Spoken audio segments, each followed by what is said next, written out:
brother just told me. Jay, why are we laughing so much? How many years, John? I started teaching Hamlet when Lyndon Johnson was president.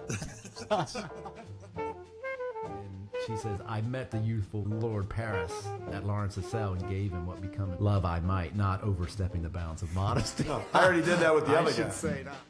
Him and Beowulf and... But you know, when he dies, he's like desperate to be remembered. Tell my story. Remember me. Should we be doing this? Should we stop right now?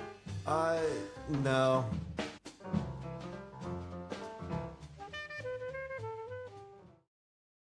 Well, Jay, we're back again for another episode of Teacher Talk, and it's a sad day. It's a sad day because we must part. We must part from the Odyssey after this. Book 24, the final book of the whole thing. Can't believe it's here.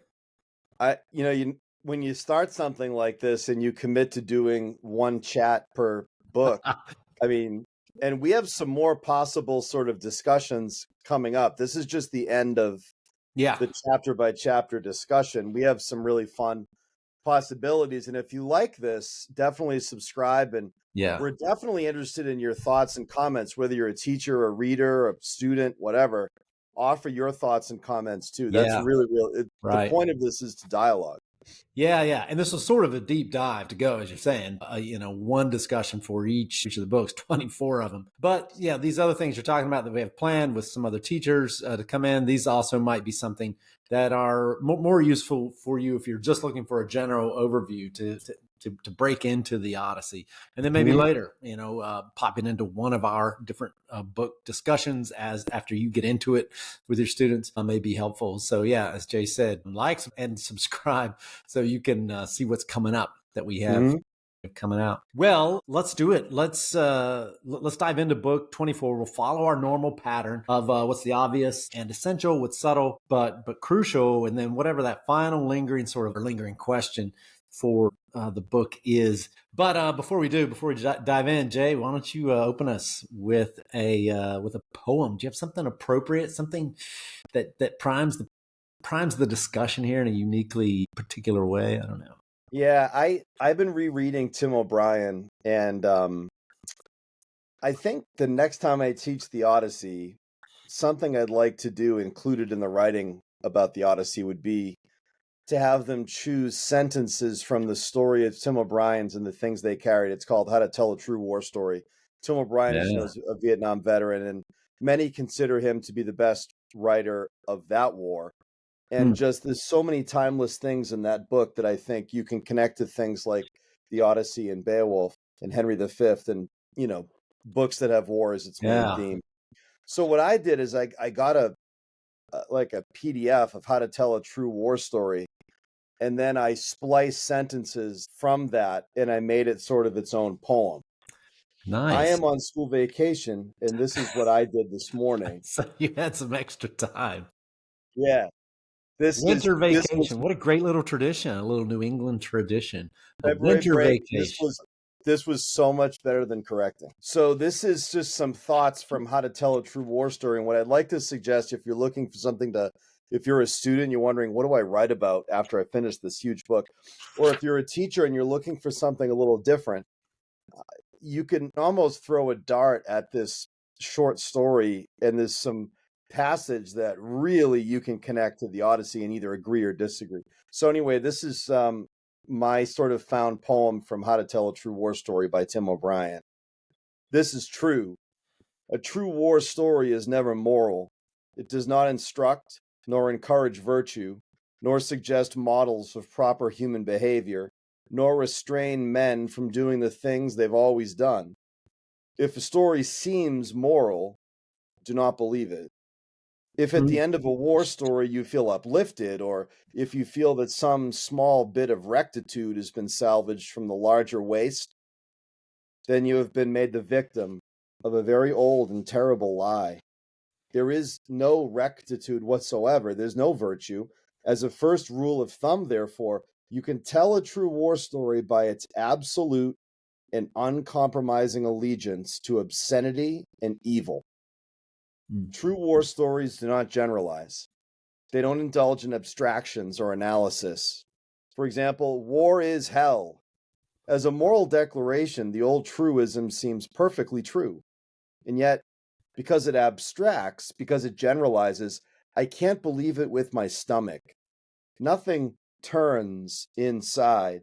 It comes down to gut instinct. A true war story, if truly told, makes the stomach believe. How do you generalize?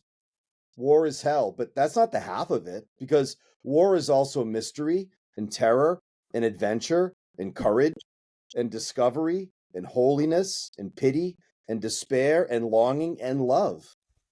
War is nasty, war is fun, war is thrilling, war is drudgery. War makes you a man, war makes you dead. The truths are contradictory.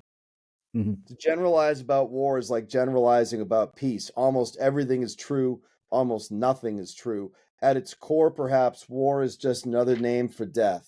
And yet any soldier will tell you, if he tells the truth, that proximity to death brings with it a corresponding proximity to life.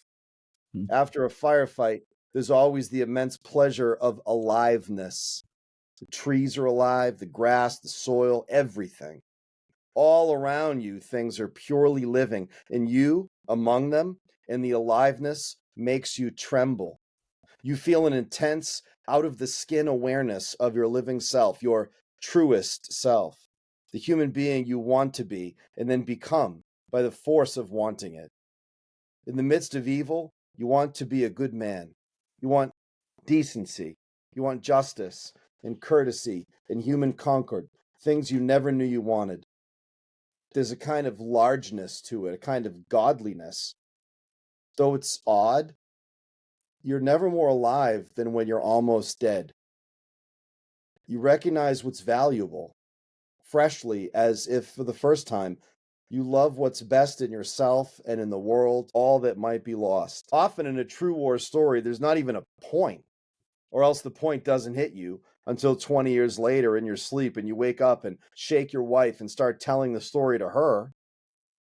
Except when you get to the end, you've forgotten the point again. And then for a long time, you lie there watching the story happen in your head. You listen to your wife's breathing. The war's over. You close your eyes, you smile and think, Christ, what was the point?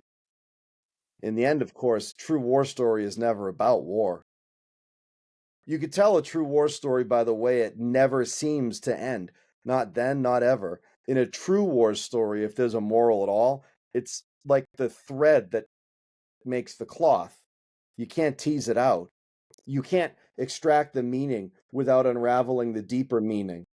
And in the end, really, there's nothing much to say about a true war story except maybe, a true war story is about the special way that dawn spreads out on a river when you know you must cross the river and march into the mountains and do things you're afraid to do.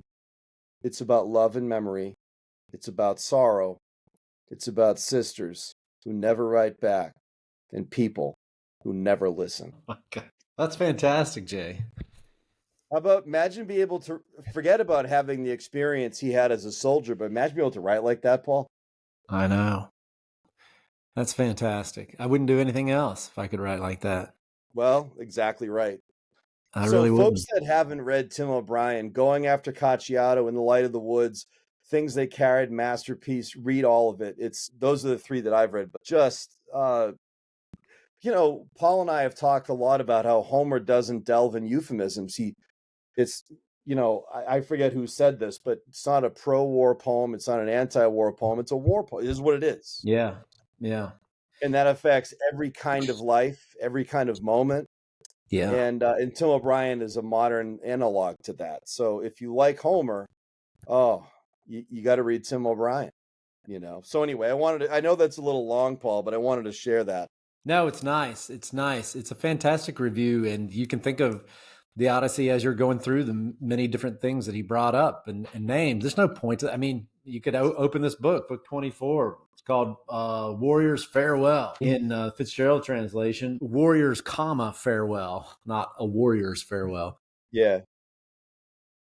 And you could open up asking, so what's left? Why do we have another book? What else, what else is here? Which is akin to the question, what's the point? What's the point of this book? What's the point of this of this war story, and which Tim O'Brien was talking about. What's the point of the story? If you've heard a real war story, what is the point? It is the story. It's the experience of it. And it's invigorating and contradictory and fantastic and horrifying, enlivening and deadening all at once. And that's definitely the sense you get with the Odyssey. I don't know. I guess I'd like to hear this read by people who are moralizers, to see people who have strengthened that muscle and tend to read only with the theological or the moral sort of visor on, what they would make of this, because it seems to resist moralizing so thoroughly. There just isn't a moral here at the end. There are wonderful moments in it. There are wonderful little takeaways if you want, and you should. I'm not opposed to it, but that is not the core of the story. It's not the structure. It's not the thread holding it together. And when it is. We all read books like that are like that, and sometimes they're well done, and it's fine, and it's being done, and you take it. A lot of times it's not fine, and you don't take it. But this one, it's just not that. It's much more of this open, everything's on the table story. And it's just conscious. It's just conscious of itself too, in various ways, which I think we'll get into as we go along. But that's nice, and a nice add-on there with Tim O'Brien, inducement to read. If you don't have something on your reading list right now, you can jump in with that, and may integrate it in a fresh, contemporary way with the teaching of the Odyssey when you bring it before your students. Well, all right, let's jump in. In short, the book is over. There are warriors. There is a farewell. All conflicts are resolved here. In short, Odysseus wakes up the next morning after spending the night with Penelope and reviewing his story abroad. And he's up early because he has things to do. He knows the rumors will fly about what's happened in the Great Hall, and indeed they do. And the parents of the newly slain noblemen of Ithaca come, and they're not all very happy about what they find, a pile of dead bodies. Medon, Halitherses, these seers, the wise men, they give them warnings. Hey, these guys asked for it. They deserved it considering what they did. Some of the townspeople are convinced by that. Some of the townspeople, especially those who lost their sons, were not convinced about it, and they decided to take up arms and to do it quickly. Odysseus, meanwhile, has gone up to the countryside to see his father, who he has seen, but only in the guise as a beggar, to tell him that he's back. Strangely, oddly, some kind of a role concocts one last story to test his dad, to try his dad. And when he sees that he's taken it a little too far, his dad's about to fall apart. He has mercy on the old man who's suffered way too much, and says, forget it, it's me, I was just joking. And his dad's happy, excited to see him. And he says, but we've got trouble. And so he tells his dad what the trouble is, and sure enough, moments later, trouble arrives in the form of a mob with pitchforks and torches and spears and swords ready to fight. So there's a final conflict, and resolution is reached, which maybe we'll dig into the end here. Resolution is reached rather abruptly, but in a weird way, satisfyingly, I think. And so it's done, and then it's over. So that's kind of the summary of the book. There were a couple of threads that needed to be tied up, especially in regard to Laertes, and then especially in regard to how's the town going to react. The resolution that Odysseus brought in the previous book. So those two had to be wrapped up. But that being said, Jay, what do you have here? So we look for what's obvious, what's subtle, what's lingering. What's the obvious but essential that you have from this chapter? Yeah, I just want to say that I think when I've taught book 24, many of the books from the second half of the poem, the upfront previewing is lessened because the kids are in the thick of the patterns of the poem, 12 to 13 chapters in. Now we're in 24, but I like asking them before 24, what have we been told will happen? Like Tiresias has given predictions, the gods have talked. Yeah. And to get them to start talking about what they know about what's supposed to happen, and then what predictions they have that may be surprising. And I've said this before, I think it's a really handy way to get them to read closely because they can see if they were right and they can see if they're surprised. And I think all of us, when we're at a movie theater or with a good book, are making predictions, but I want to encourage my students to do it consciously. So I think that's the first thing. But in terms of my obvious passage, unless you're a really good reader, and remember that book 1 was like a mini epic, it took place on Mount Olympus. It took place in Hades. It took place on Earth. Unless you remember that, I can't imagine anybody first time through this poem saying, book 24 is going to start in Hades. Now, a bunch of guys, right, 100, 108 or 106 or whatever it was, suitors just got killed. So technically Hermes would be bringing them there. But I mean, I think you'd have to be a really good young reader to think that's where this is going. So what I would like to look at is the Agamemnon Achilles conversation. Yeah, that's wild. That's unexpected for our readers. I've never had a student expect it or predict it or know what to do with it, really. Yeah, so we know, and again, this, I mean, unfortunately, really hardly anyone has the time with, I've taught this and you've taught this with freshmen to do the Iliad and the Odyssey, if wishing made it so. But there are other authors, sadly. But, I think we give them enough of a preview. You do have to, I mean, we would never show someone the Return of the Jedi without showing them the first two. I mean, this is the second of a series. So you have to know the skeleton of the first book. And the thing that tipped the first book, the Iliad, was that Agamemnon's sort of prize was taken from him, and he stole Achilles' prize, Briseis, and Achilles, who was the greatest fighter in the world, refused to fight for a long time. And as a result, the Greeks were in trouble for a long time. So Agamemnon and Achilles were really arguing for, like 3/4 of the Iliad and loathed each other. And Achilles, Agamemnon's the head of all the troops. And I just reread the Iliad this summer. Achilles says some insanely bold things, like you have to know you're invaluable to be able to say these things to your boss. I mean, you and I work at schools. Like, we need health insurance for the children, Paul. Like, even if we really rabidly disagreed, we would only go so far at the end of the day. Right. My wife always hands me the lunch as I'm going out the door in the morning. Said, "Have a good day and don't get fired." She knows you. You have to say these things. You and I suffer from big mouth syndrome. But I think it's really interesting. Like, if we're wondering in book 24 what has to be resolved, I think we forget that the Iliad and the Odyssey is one big story to the audience. Yeah. And the mess of the Iliad needs resolution too. And that huge part of that is Achilles and Agamemnon. So that's where we start. And Achilles' ghost greets Agamemnon. And around line 30 says to Agamemnon, just to put salt in the wound, if only you had died at Troy and won the glory of your rank as a commander, all of the Greeks and allies would have built a tomb for you. So implicit is he goes home and Clytemnestra and Aegisthus, her lover, kill him. And Agamemnon's ghost actually gives him and us some interesting information. We don't get Achilles' death in the Iliad, but here we get a little description. Achilles, son of Peleus, you were lucky to die at Troy, away from Argos. Finest warriors of Greece and Troy found round your corpse and you lay a hero magnificent amid the whirling dust. We get the funeral bier. We get 9 muses singing lamentations to Achilles. Gods and men crying for 17 days and nights before they burn his body. And they put his ashes and the ashes of his best friend, maybe lover, best friend at least, Patroclus, in a 2-handled urn created by Hephaestus and given by Dionysus. Every aspect of Achilles' death couldn't be more heroic and noble. And we're learning this along with Achilles. This is, again, said by Agamemnon, who hated Achilles in the Iliad, right? I mean, needed him, but loathed him at the same time. Right. And this interchange ends with Agamemnon saying, your fame will live forever. This is like line 95 in the Wilson. Your fame will live forever. And again, that's everything.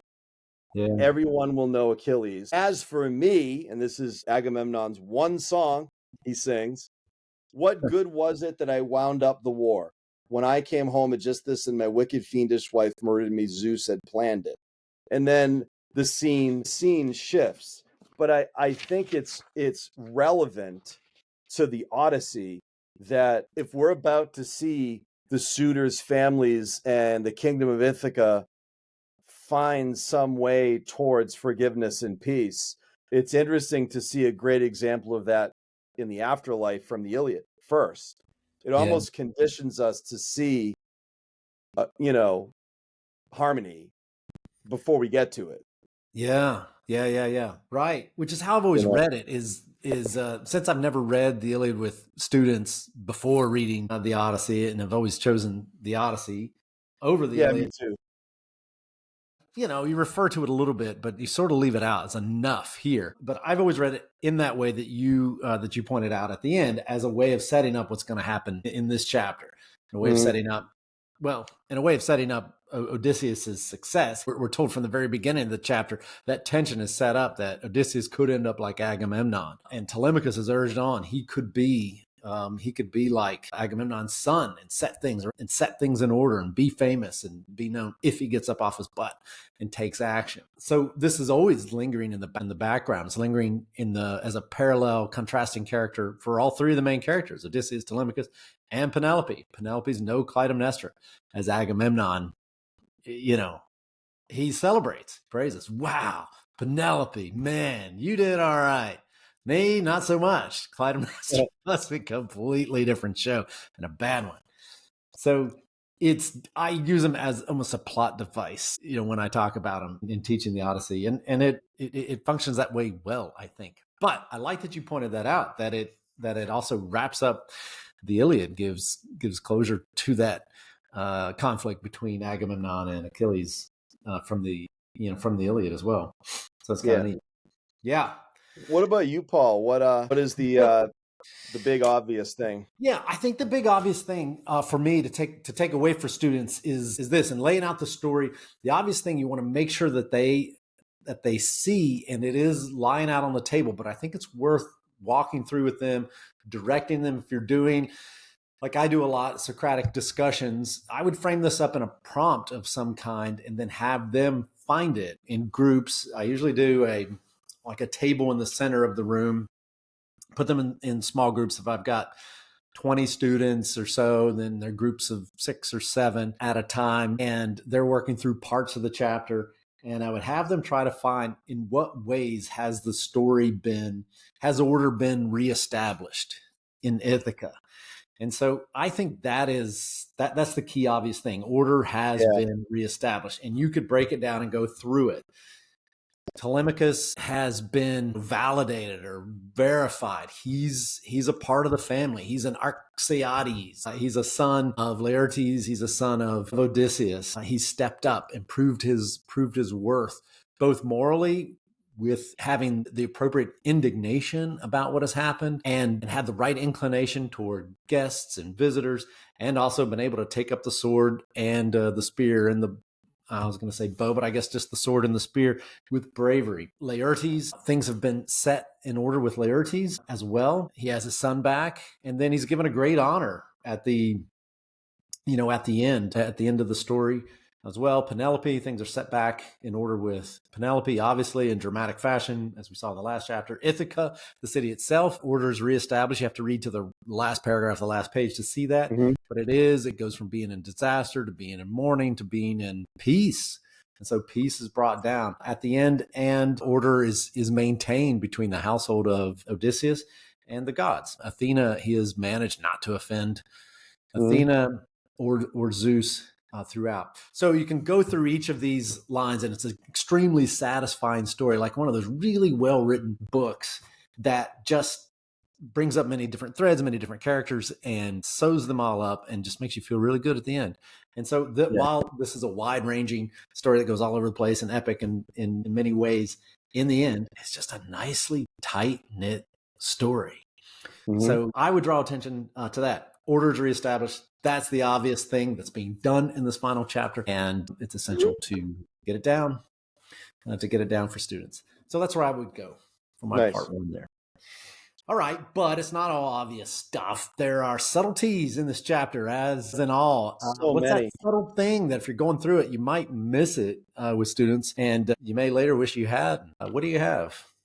I have, and this sort of you touched on this a bit in your summary. Just this time through, it was really obvious to me that I don't know, like, and you and I have talked about this a lot. That even though this is an ancient text, and Freud hadn't written his books yet, Homer had such a thorough awareness of the human condition. So it's really interesting that one of the ways people are affected by pain and trauma or loss is incredulity in the face of blessings.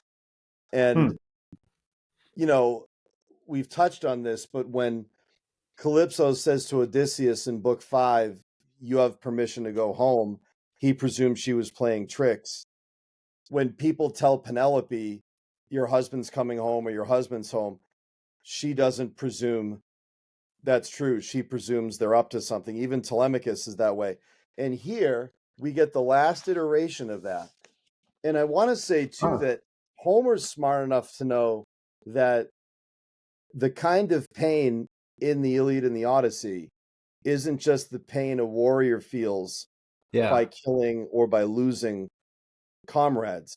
You could live in a peaceful community, but be longing for someone fighting.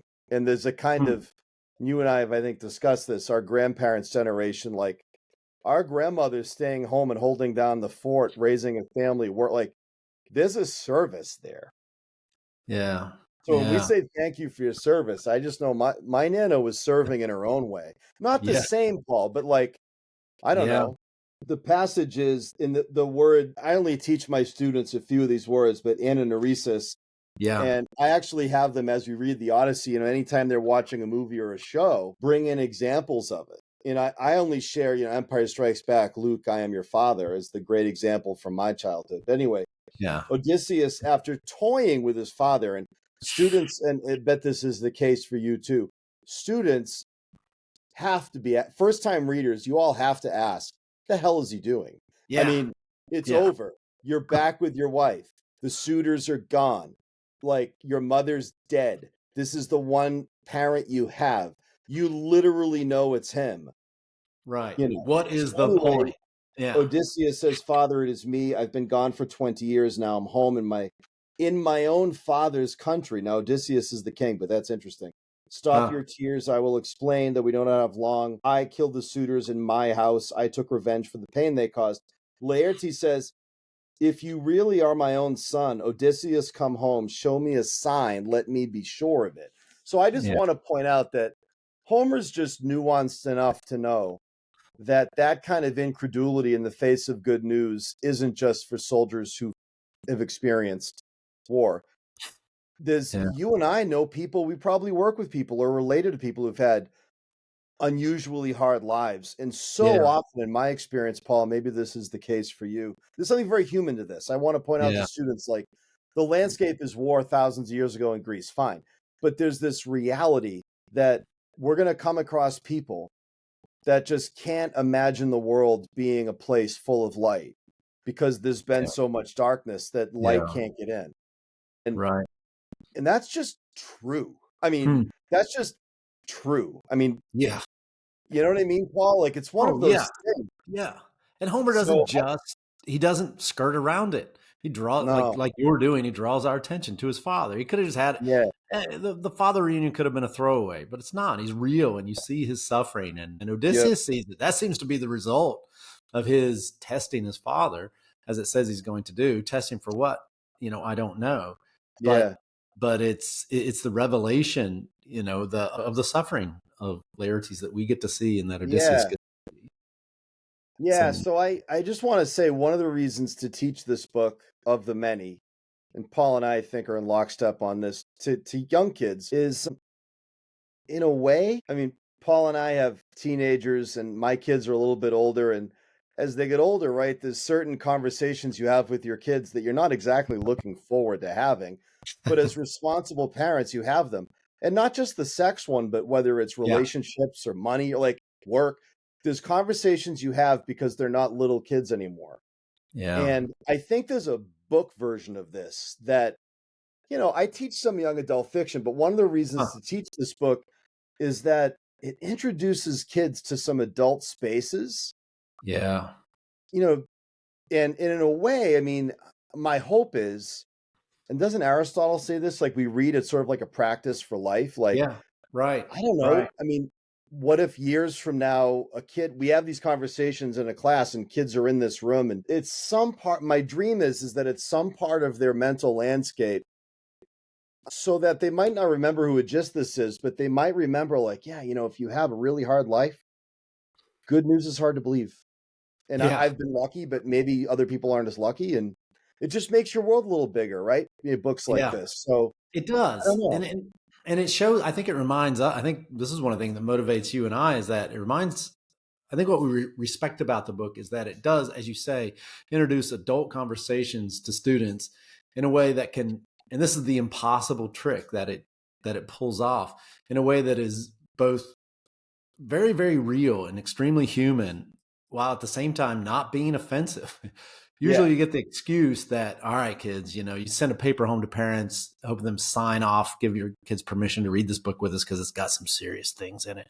We're going to have to say some dirty words and talk about some dirty things or something like this. But we need to do it in order to have these serious conversations and we're all growing up together or something like this. You never have to send that letter home with the Odyssey. And at the same time, it's not, it's not a Sunday school lesson. It's not silly or trite. At all. And that's an impossible, tightrope that this book walks with ease. And so it's a reminder of what can be done with stories and what serious adult conversations you can have with students in a context that is trustworthy, and authentic and as deep as you want to go. Really. Yeah, I agree. Yeah. So that's nice. That's really nice. So that's a good point to bring up. And, I thought in consonance with the point you're making that I think it was the last episode or the one before you brought up, probably did it in both episodes because it was a good point that Odysseus has, as he's contemplating killing this generation of men. You must remember he's killed a whole other boatload or 6 boatloads. I can't remember how many boatloads of men he's already lost. Yeah. And that sounds like an external criticism, but it's right here in this chapter, actually. Homer's aware of it, and he has Antinous' dad say it because Antinous' dad is the ringleader leading those who want to get revenge on Odysseus right now because he's so sad. He felt, and here's a nice line: pain lay in him like a brand for his son, like a brand, the pain that never goes away, that sadness that he had, and he says, heroic feats that fellow did for us, Achaeans, friends, good spearmen by the shipload he led to war, and lost ships and men. And once ashore again, he killed these who were the island's pride.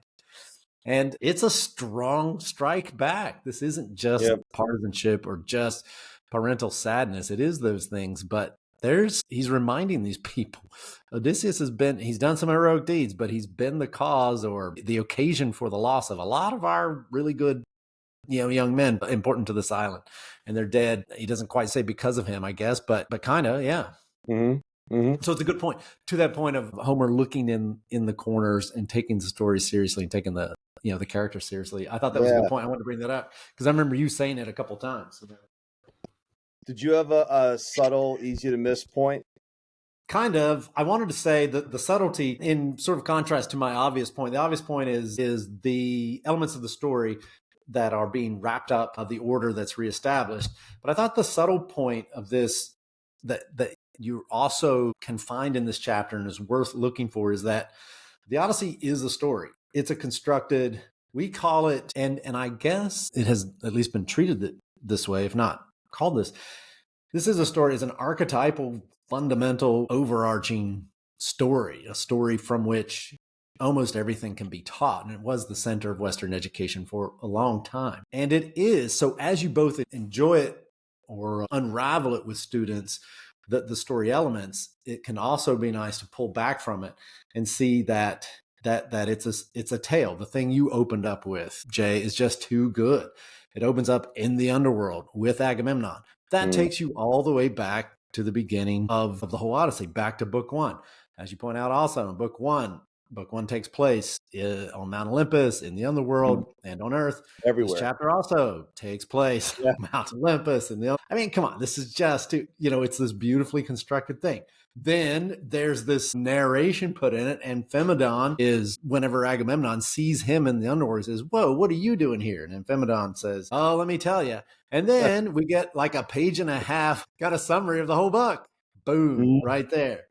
Then Agamemnon plays, I think, a second role in this sort of story part in which he reminds the reader of Penelope's greatness and her distinction by contrasting her to Clytemnestra. So if you have forgotten how awesome Penelope was, from last book, he reminds you of that. The Laertes Odysseus reunion with his father. And then also at the end of the book, that Laertes, we know that Zeus tells Athena how he thinks things ought to be finished off here. He says, "Do what you want, daughter, but if it were me, this is what I would do." Mm-hmm. And so Athena does that. We know then that there's not going to be an all-out war. It's not going to be one of these blood feuds that goes on and on. It's going to end. It's going to end, right here, right now. However, Athena inspires in Laertes one more time and tells the old man, "Throw your spear," and gives him the last kill of the book.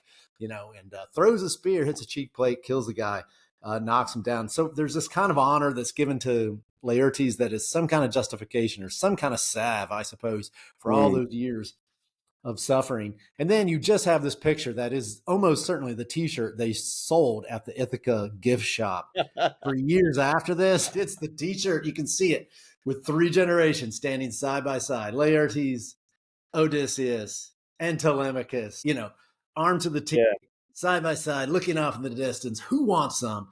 And they're there. I mean, it's just too good. It's just beautiful. I thought you were going to say Telemachus's T-shirt. My dad went to the Trojan War, and all I got was this lousy T-shirt. Yeah, which was the attitude he used to have. But his dad really delivered for him. "Son, I'm not going to give you just a lousy T-shirt. I'm going to give you a chance to kill a bunch of people. How about that?" Yeah. "Yes, Dad. Can I do it with Grandpa too?" "Ah, yeah, bring Grandpa. He can kill someone too." And all three of them stand side by side, ready to cut him down. And Odysseus, is called out for it there at the end after Athena says, through the voice of Mentor, "Stop!" And then a lightning bolt flies out of the sky, so everyone knows, that this is the word of, the word from Mount Olympus. Odysseus still, his dander's up. He's ready to go, and he's still chasing him down, but he gets himself under control. Mentor reminds him, "You need to obey the gods, and you know it." So my subtle point is, this is a story. It's archetypal, it's fundamental, and you can see it. Like it's like the skeleton is kind of showing through the skin, even in this chapter. It comes through. So it's something your students can find and appreciate. It's fun to do, and it's a pleasure to experience, both at the level of the story and then at the level of the structure. So I think it's worth pushing students forward, and it's a subtle point, my subtle point, I suppose. Well, all right, we're rolling along. We got the final thing. How do you leave this off? Do you have a lingering question or something that stands out? What stands out?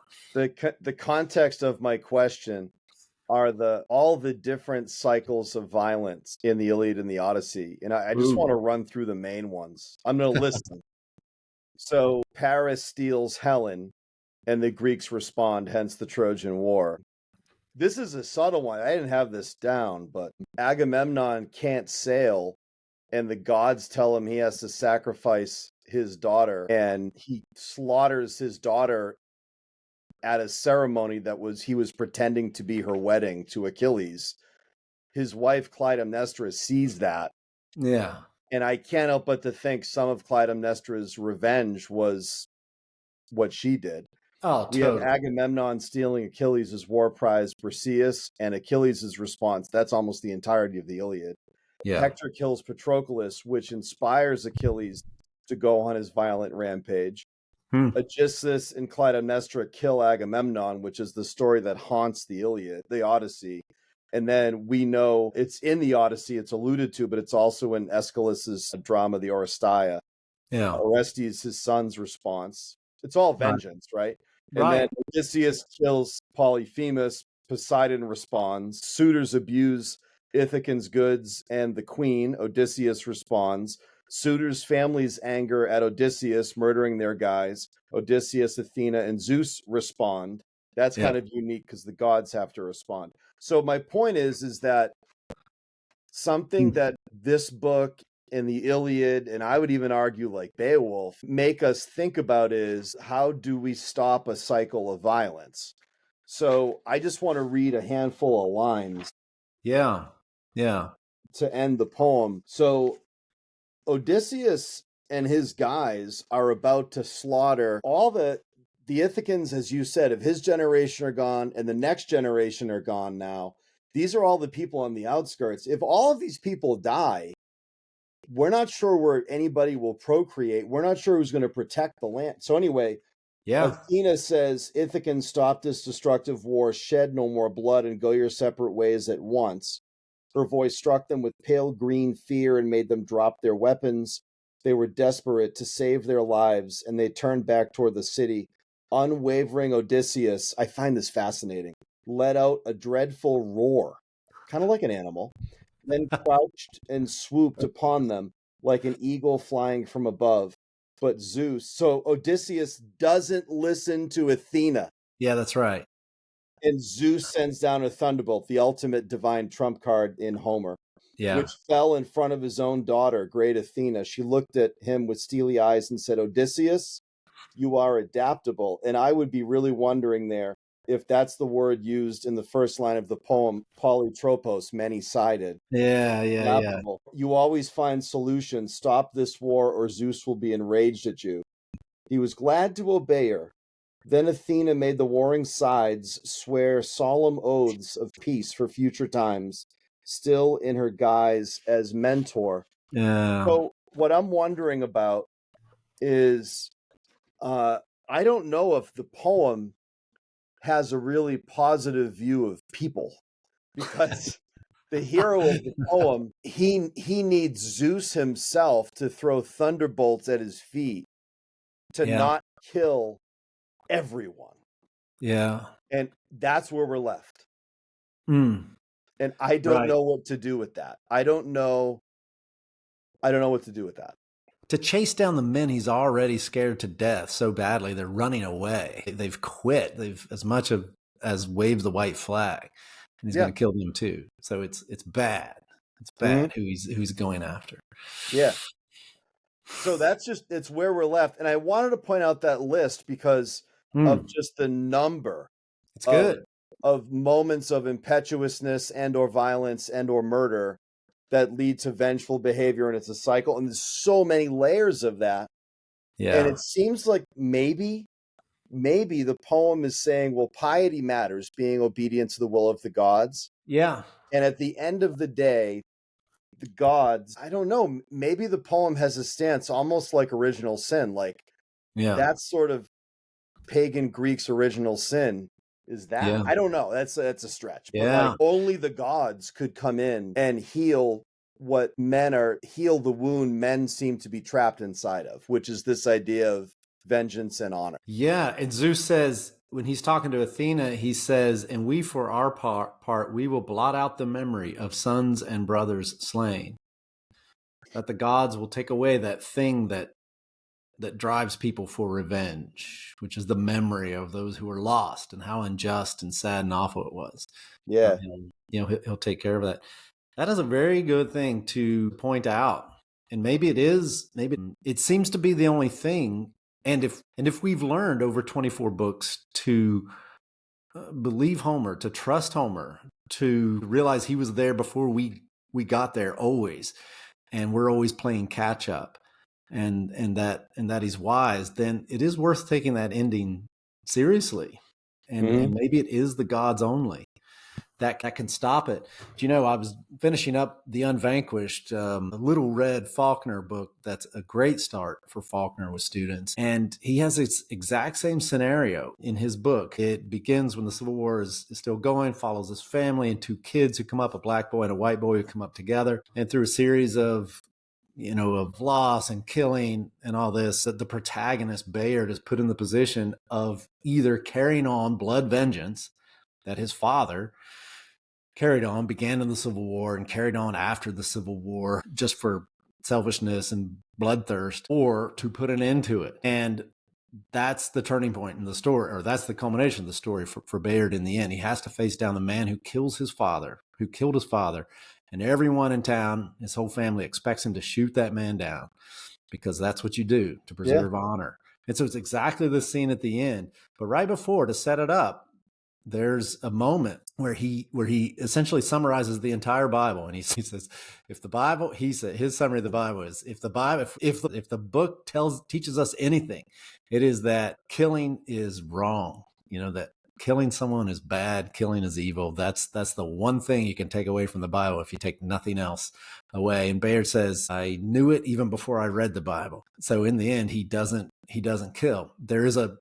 They do have a showdown. They face down, but it's almost like it's very washed out. Obviously, it's the American South. It's it's Protestant, no biblical Christianity. However, it's the book and the gods put in our heart or in our conscience that killing is evil, that killing is wrong, and so it plays nicely with this Greek portrayal of the gods coming down and saying stop, and it's the only thing that stops the cycle of violence to the degree that it is stopped in this, in Faulkner's book, in The Unvanquished. It makes me is wonder, a kind of piety, a general piety, a generic piety. It makes me wonder, if Disney bought the rights from Homer and did what they did to Star Wars and made like a bunch more spin-offs. If we know Odysseus is meant to go on this journey really far away and make a sacrifice and make peace with Poseidon, but he's going to come home and live to this is Tiresias's prediction, right, in book 11, and come home and live a long life and die around loved ones. Well, do you have any sense that the next 10 or 20 years are going to be really good?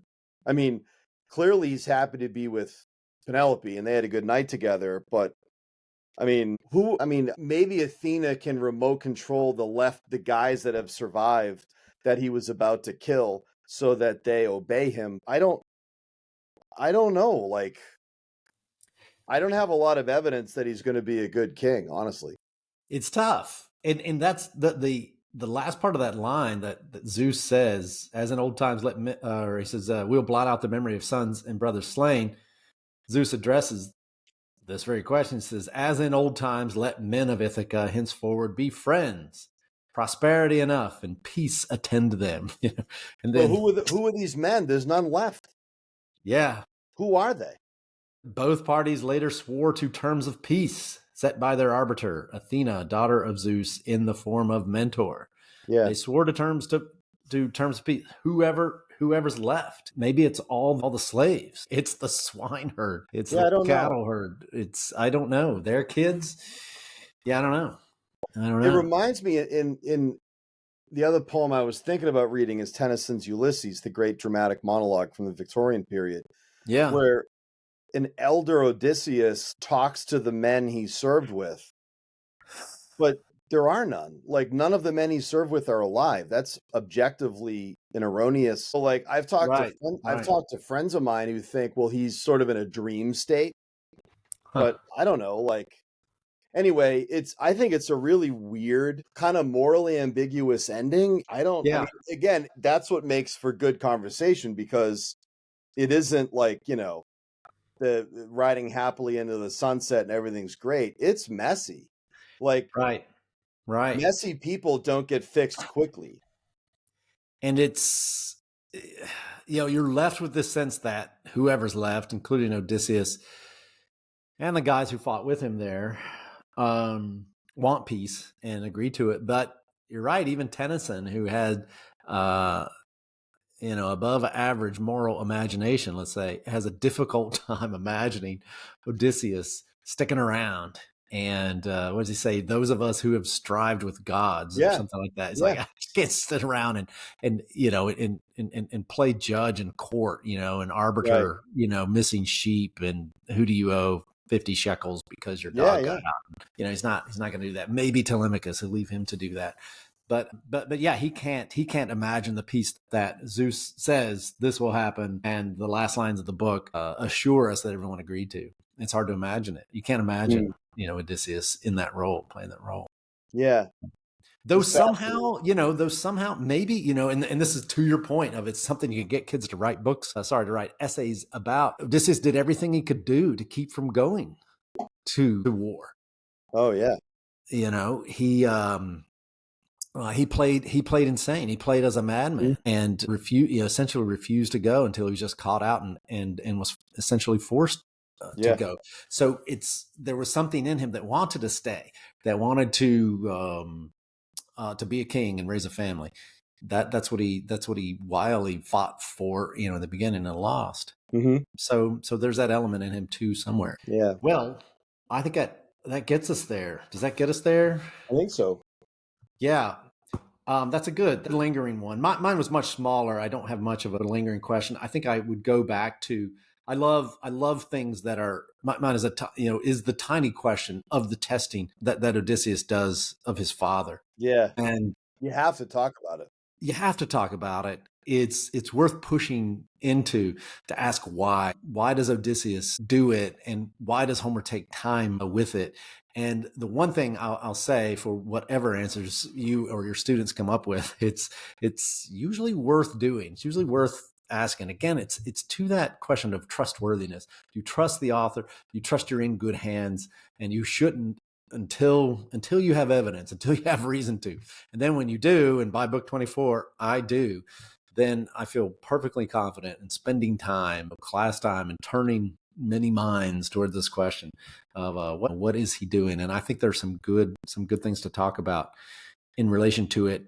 And notice that Laertes is not offended by it. It was maybe one place to start. It doesn't seem like his dad was playing, one of those like jackass pranks or something, that you're supposed to laugh at, but it's really kind of cruel, and you don't really like.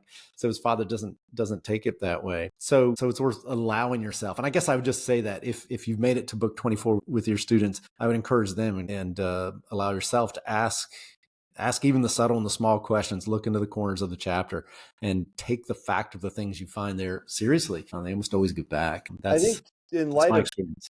Your lingering question, I think of the drama teacher at my school and your former school and my son's mentor. She would often say to the kids about their character if they're on stage, and she'll say, well, what kind of person does that? And it's such a basic question, but you can ask that, like, what does it say about Odysseus right now that he does this? Yeah. That's a fair question. It's not even a judgment so much as like, think of where he has to be mentally and emotionally after eliminating every danger. Yeah. I get why he's paranoid in books 13, 14, 15. Right now, there is no danger. This is an old dude just hanging out in a cave. Right. And he knows is his father. Right. So there's no danger. So what does it say about Odysseus right now, his emotional state, that he's still in this habit of lying and testing, and why? Yeah. What does that say about him? I don't find in what I think, the path that I like going down and thinking about the answer to that is that somehow he believes it to be the best way to reveal this to his father and not give him a heart attack or something. Yeah, I think generously, I don't think he's being cruel to his father because his father doesn't take it that way. And I think Laertes would have reprimanded him if he had taken it as cruelty. But somehow Odysseus judges this is the best way to reveal to my father the thing that I'm about to reveal to him. I don't know. I can't necessarily defend that entirely, but that's sort of the path I've gone down with him, because Odysseus considers it. He doesn't do it instinctively. He actually turns it over in his mind and decides what the best way is. So he preps his father to receive this news and wells up in him the desire to hear it. When he tells him, oh yes, what does he say? His name is Quarrel Man. My name is Quarrel Man. And I once met this guy named Odysseus who said he lived here. And, his father says, well, how long ago? Well, it was about 5 years ago. And his father's like, I can't believe it. 5 years. That's a little too long. Maybe and then when Odysseus sees him turning that into said, then he's ready to hear it. I don't know. That's the most generous reading of it that I can make if you want one. Sure. But anyway, it's good. It's a good detail. Okay. Well, that brings us to the end of the Odyssey proper. We've done it. Wow. 24 books. wow, we've done other things. We've done Shakespeare stuff. We talked about teaching in the time of COVID, all kinds of other topics, and we have others queued up. But this was the biggest project, 24 books. Now, there's a few other things, as Jay said, would like to wrap up with a couple other episodes, at least one, maybe two, that we hope will be useful for giving overall views and maybe some pedagogical guidance, in a much more general way. But for a detailed book by book account, here's about, I don't know, what is it total? 30 hours possibly of coverage on the Odyssey. So I was thinking, Paul, the next time I teach this, to have a research project where groups of 2 or 3 kids do a podcast and we come up with a list of themes, topics, questions, and then similar to us and frankly every other podcast, come up with a sort of pattern. Yeah, right. And kids could probably dress it up differently, like have a little music but maybe have a thing where you have to incorporate 2 quotations from the poem and 2 secondary quotations in your podcast chat, but have it be a conversation. It might be interesting. A little change. It might be interesting. And then, you could grade it, or you could say the groups whose video gets more than 100 views on YouTube get an A. Those who only get 50 views get B. Something like that. Grade them by, let the real world decide their grade. Just throw it out there. What if we could do that for essays? How do we put them on Substack? Put your essay on Substack.